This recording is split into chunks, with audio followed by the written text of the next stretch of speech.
Crystal clear sound, no audible distortion, compact size, it still sounds good in a large room even if they are too small to fill it completely. Sale price was reasonable. This is a system review of the components I bought to build my ideal surround system that would fit my great room. I am putting it in all of the components as reviews for those who might find it helpful for building a system. I hope it helps. I was coming from a Pioneer receiver with Bose Acoustimass speakers all around.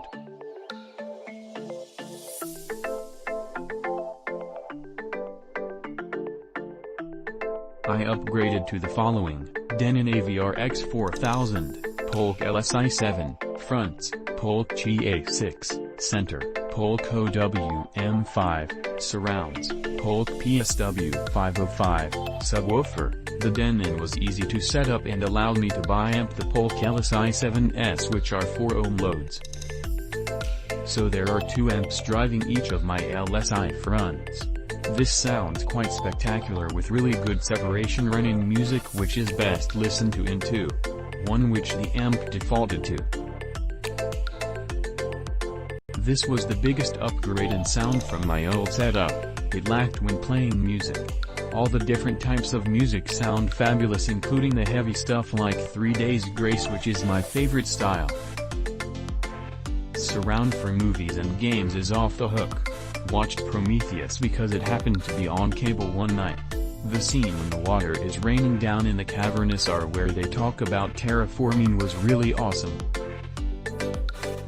It sounded like the rain was coming from above, and I am only running 5.1 since I wanted to bi-amp my LSi7S. The LSi7S are 4 ohm loads, but the amp handles them with no problem. I have read that the Denon can handle the 4 ohm loads, although not advertised.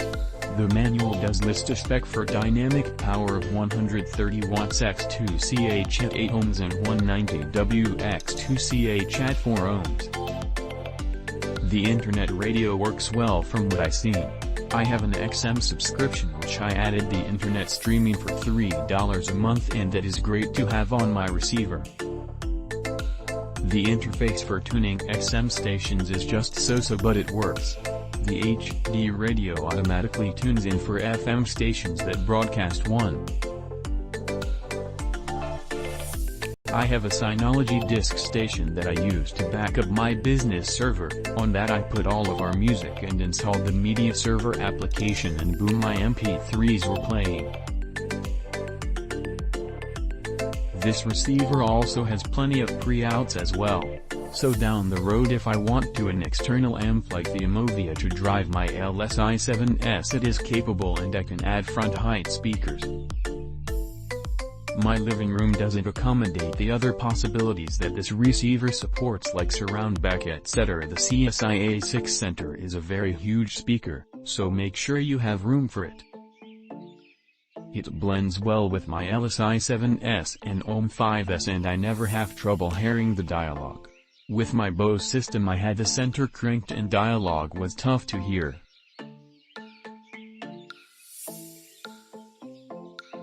I always thought that the movie industry didn't know how to mix sound, because the music was always too loud and the dialogue too soft. I guess it was my surround system all this time. You should never skimp on your center channel, because this is where all the dialogue is going to come from. The LSi7S I bought because I have read about how musical the LSi series was. The LSi7S being the smallest of the series and the largest, I could sneak past the wife. LOL. These speakers are top-notch with any music I tried throwing at them. I was worried about the 4 ohm load, but after much reading it appears many receivers, if they have the wattage, can handle these ones because they average a 6 ohm load with only a few 4 ohm spots in the frequency graph. The Denon AVR X4000 also had the bi-amp mode option, so I removed the gold jumpers and ran 2 sets of wires to each, and it works very well. The OM5S are fairly big themselves at 7 by 16 inches.